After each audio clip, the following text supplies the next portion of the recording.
Hey guys, and welcome back to River Raven Collects. Today I've got something a little bit special. This is Rotarr.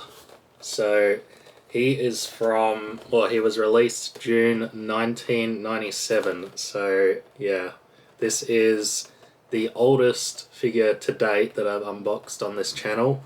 I'm really looking forward to him because I really want to see what these figures look like back then. And surprisingly, this isn't even like one of McFarlane's first figures, which I kind of thought it was. This is actually Series 8, so there must have been a whole heap before this as well. We're going to have a look at the box, and then we're going to get him out of his box, so sit back and enjoy. Alright guys, so today you've actually got me in person. This is not a voiceover. So we've got the Ultimate action figures, so nothing's changed in that regard. Got a little sticker up here, so I'm guessing that's the store or something this was bought from. Got his name. And I feel like you can really tell that it's from the 90s, just like the colour scheme and all the text everywhere. So not for children, choking hazard. We've got some more text here. I think that's just saying that it's from Series 8. Oh, America's best-selling comic book. Was that actually true, or was that something that he just put on on his figures? What do we got here? I don't know what that is. But anyway, I forgot to mention earlier that this actually has a different coloured variant as well. So I'll put that up. And yeah, you can see that he's like bright orange and blue, so that's quite interesting. Let's have a look at the back. We got nothing on the sides. But on the back here, we've got an absolute ton of figures. So all of these look really cool, like really unique, really different. I probably won't be picking up too many from these series. For me, the older toys just don't look that good. Like, look at that Gravedigger. Got way better Gravediggers now. But yeah, like I still think they look pretty cool. So we've got Series 7 here. So that's Spawn 3 apparently. I know a lot of people really like that one, and just look at the size of that cape. We've got Twitch and Sam there, and a few others that I've like never heard of. But I'm not sure if they're all from the comics or what, but we've got like a werewolf. This guy looks cool, no body. And the zombie spawn actually looks pretty cool too. I might try and get him. So we've got Series 2 here.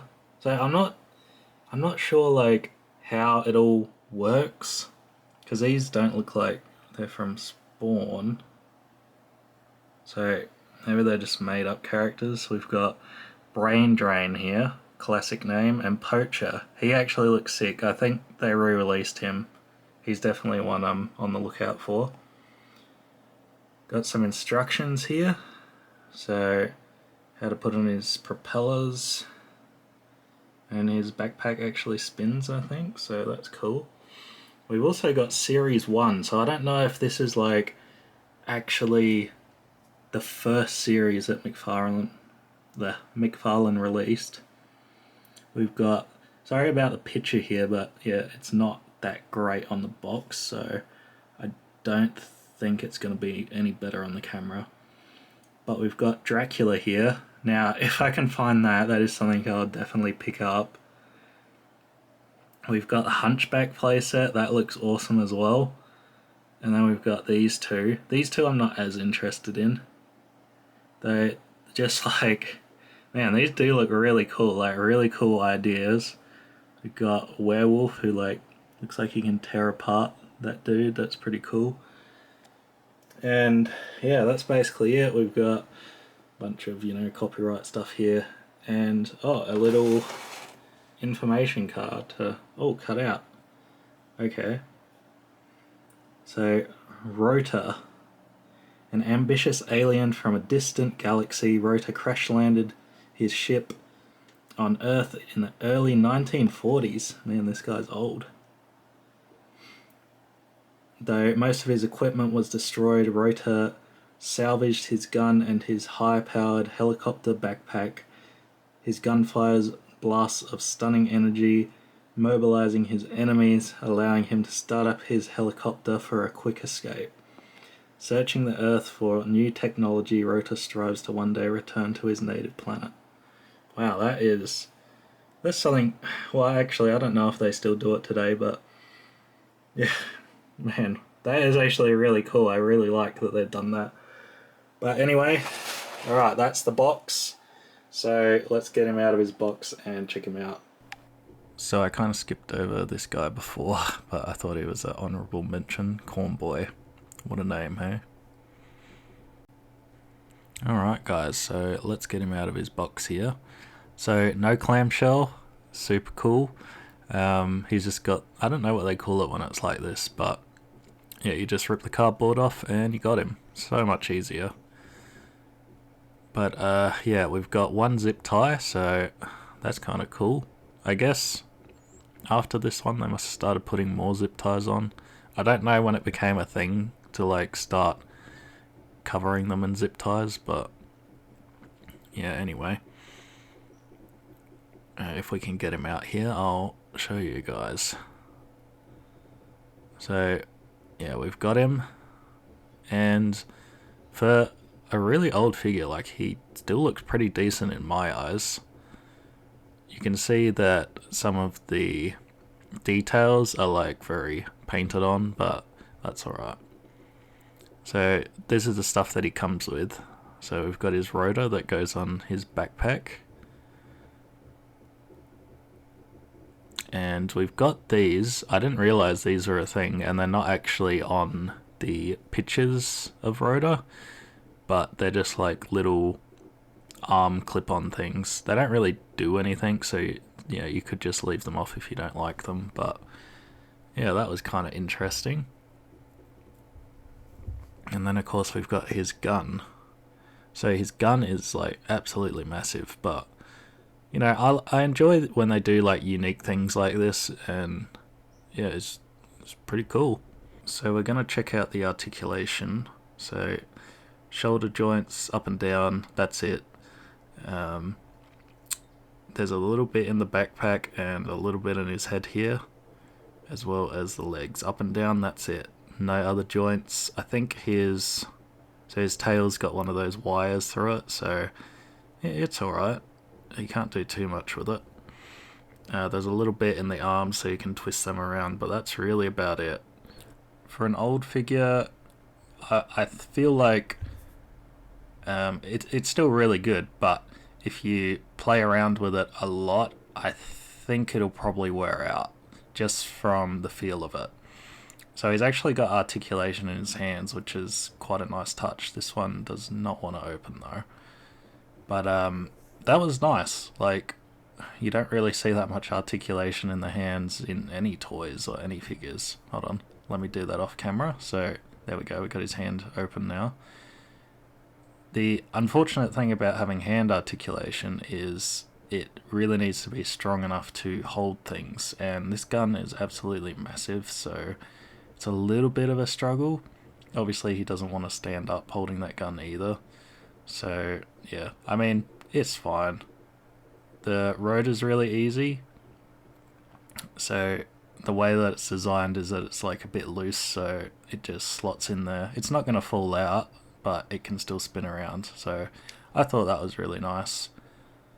We've got these arm pieces here, which I think there's no instructions or anything for them, but I think they just go on and sit on the arms like this. And then we have this, which is assumably his like control for his helicopter. Sorry about the angle here, but I think it just slots into his hand if I can get it in there. So it wasn't too hard to get it in there, but yeah, it just needed all my focus. But yeah, so that just goes in there like that, and then we have another arm piece here, slightly bigger one, and assumably it just goes on like this and just sits on his arm. So yeah, that's him all put together. So yeah, that's basically the figure. There's not much else I can say about it. I'm gonna leave you with the showcase, and then we'll come back with my final thoughts.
Alright guys, that has been our look at Rotarr. What did you guys think? Let me know down in the comments.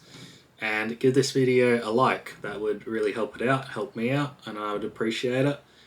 But is this a figure you're going to be picking up? For me, personally, you know, I'm glad that I picked it up because I get to look at something from 1997, something that's 25 years old from McFarlane, and I can kind of see where he was, and through the other figures we've looked at, I can see where he was going, and I really like that. I think it's such a unique look at sort of his thoughts, and yeah, I really do like that. You can kind of see that there's a level of detail here that is quite unique for something so old, and you can even see that there's like a few washes and stuff, which later on he would use a lot of washes. So yeah, I really like that aspect of things. It's hard to say whether I recommend picking it up or not. I guess it's the buyer's choice, like it's a collector's choice. If this is something you want in your collection, then yeah, I reckon it is worth picking up if you're not really interested in McFarlane's older figures, because myself, this is one of the only ones that I'm probably going to be picking up.